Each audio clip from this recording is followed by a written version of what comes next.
প্রথম কথা হচ্ছে যে এবারের বিদেশ যাত্রা নিয়ে আমার সন্দেহ হচ্ছে গেলে ওখান থেকে আবার ভানুয়াতুর চলে যাবে কিনা। আর মা মাটি মানুষের সরকার, সেই মা মাটির মানুষেরা যদি, সরকার আর নেই, যারা সরকার চালাতো মা মাটির নামে, আমার প্রশ্ন হচ্ছে এই রাজ্যের মানুষ যদি স্বাস্থ্যসাথী কার্ড দিয়ে তার চিকিৎসা করতে বাধ্য হয়, তাহলে অভিষেক বন্দ্যোপাধ্যায় কোন সাহনু যে তাকে বারবার চোখের জন্য বিদেশ যেতে হবে?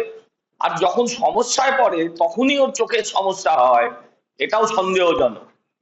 আমি বলবো শুধু ইমুভেবল অ্যাসেট সিকিউরিটি রাখলে হবে না, মুভেবল অ্যাসেট ওনার যা যা আছে মুভেবল, হ্যাঁ, যেমন পিসি আরো যারা যারা আছে তাদেরকেও বন্ধক রেখে যেতে হবে। তারাতলায় এই মুহূর্তে একটা বিরাট ঘটনা ঘটেছে, শেড ভেঙে পড়ে মৃত্যু হয়েছে, প্রায় 50 জন আটক রয়েছে। আপনাদের মন্ত্রী ইন্দ্রনীল খা এবং আমি এই ইনসিডেন্টটা নিয়ে কিছু জানি না। আমি সরকারকে অনুরোধ করব যাতে যত তাড়াতাড়ি সম্ভব যারা আর্ত আছে, যারা ওখানে আটকে আছে, তাদের বের করার ব্যবস্থা করা হোক, চিকিৎসা করার ব্যবস্থা করা হোক। হ্যাঁ, আর যদি কারোর মৃত্যু হয়ে থাকে, গোডাউনের ছাদ ভেঙে বিপর্যয়টি হয়েছে, একাধিক মৃত্যুর আশঙ্কা, জখমও একাধিক। ধ্বংসস্তূপের নিচে অন্তত 45 জন লোক রয়েছে এবং বিপর্যয় মোকাবিলা দপ্তর এই সেই তো বেআইনি নির্মাণ, আলটিমেটলি তো ব্যাপারটা বেআইনি নির্মাণ। আর এই বেআইনি নির্মাণ এখন আমাদের পুরসভা নেই, আর এটা শুরু হয়েছে দেখা যাবে। গোডাউন হোক, বাড়ি হোক, যাই হোক, যদি বেআইনি হয়, হ্যাঁ, তো সেটা তার বিরুদ্ধে ব্যবস্থা নেবে পুরসভা এবং সরকার, যেন কঠিন থেকে কঠিনতম ব্যবস্থা নেয়, এটাই আবেদন করবো। একটা বিতর্ক ব্যাপকভাবে জানা যাচ্ছে যে এটা মাননীয় মুখ্যমন্ত্রী বলেছেন মিড ডে মিল ইসকম দেবে।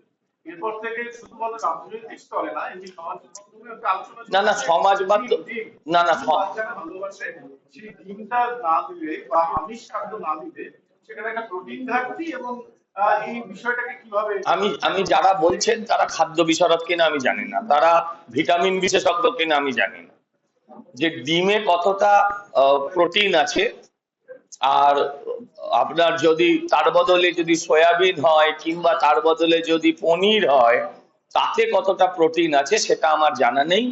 আমি অনুরোধ করব যারা সমালোচনা করছেন তারা আজকের মিড ডে মিলটা একবার খান, আর তারপর ইসকনের মিড ডে মিলটা একবার খান। আমার মনে হয় তারপরে আর ওনারা এই ধরনের কথা বলবেন না। আর সমাজ মাধ্যমে দেখুন, পয়সা লাগে না, যে যাকে যেমন খুশি সাজোর মতন যেমন খুশি অ্যাটাক করো চলে, এটাকে অত গুরুত্ব দিয়ে লাভ নেই। কয়েকটা দিন যাওয়ার পরে এই বাচ্চারা বেশিরভাগই হয়তো পনির খেতেই পায়নি, খেয়েও দেখেনি। ডিম খেতে ভালোবাসে তাই বলে তো ওই জন্য পাবলিক ডিম খাওয়াচ্ছে তাদের। কুণাল ঘোষেদেরকে বা তৃণমূলীদের ডিম খেতে ভালোবাসে বলে ডিমই খাওয়াচ্ছে। হ্যাঁ, তো এগুলো যারা বলছে তারা নোংরা পলিটিক্স করছে, এবং সবচেয়ে বড় কথা হচ্ছে এটা শুধু কলকাতার জন্য, এটা কিন্তু সারা বাংলার জন্য নয়, কলকাতার জন্য। আমি বলছি তারপর সবাই ডিমান্ড করবে যে ইসকনের মতন খাবারই দেওয়া হোক। আপনি খাদ্য তালিকাটা দেখেছেন? আপনারা খাদ্য তালিকাটাও প্রকাশ করুন।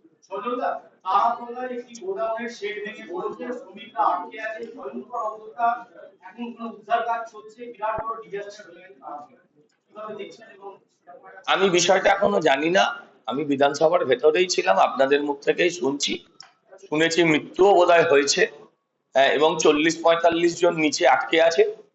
আমাদের এটা নিয়ে এখন বিবৃতির লড়াই করার বা রাজনীতি করার সময় নয়।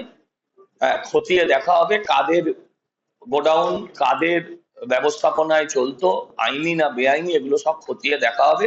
প্রাথমিক কাজ হচ্ছে যারা আটকে আছেন, যারা আহত, তাদের উদ্ধার। আমি আশা করব সমাজের সর্বস্তরের মানুষ সেটার পেছনে থাকবেন এবং সরকার সর্বতভাবে চেষ্টা করবে।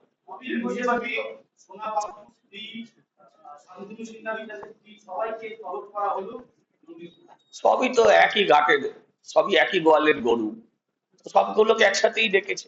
আমি কাউকে কোনো মা বোনেদেরকে আমি কোনো অসম্মান করলাম না, এটাও মাথায় রাখবো।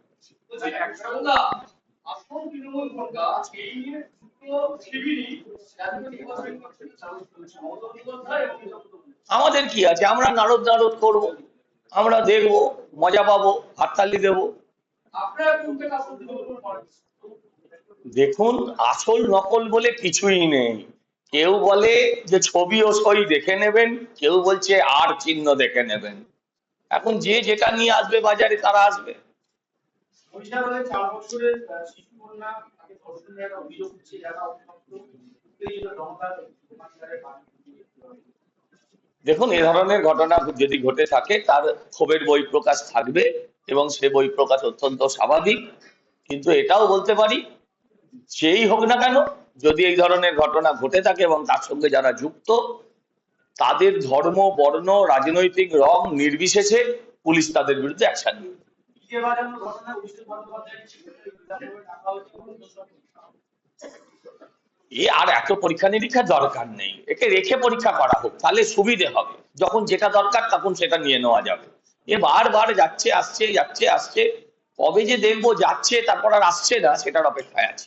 তিনি তামান্নার অভিযোগ করার পর 12 ঘন্টার মধ্যে গ্রেফতার, এই কালিয়াগঞ্জের ঘটনা শিশুকে গ্রেফতার হলো। আপনাদের সরকার 12 ঘন্টার মধ্যে অ্যাকশন নিল। তৃণমূলের আমলের ঘটনা, সেটা আর্থিক করো বা অ্যাকশন নিতে পুলিশ অনেক দেরি করে। না না, অ্যাকশন নিতেই চাইতো না, উল্টে যারা অভিযোগ করতো তাদের বিরুদ্ধে অ্যাকশন হতো, তাদের বিরুদ্ধে অ্যাকশন হতো। শুনুন, গত 15 বছরে পুলিশের একটা ট্রেন্ড ছিল, আপনি মার খেয়ে গেলে যে মেরেছে সেও আবার একটা এফআইআর করতো, পুলিশ দুপক্ষকেই অ্যারেস্ট দেখাতো। ফলে আপনি অ্যারেস্ট হয়ে যাবার ভয়ে আপনি আগেই মিউচুয়াল করে নিতেন, পুলিশকে আর কেস লিখে হয়রান হতে হতো না। সেটা আর হবে না। পুলিশ পুলিশের মতন কাজ করবে, যে অপরাধ করবে তার বিরুদ্ধেই ব্যবস্থা হবে। ঠিক আছে, ঠিক আছে।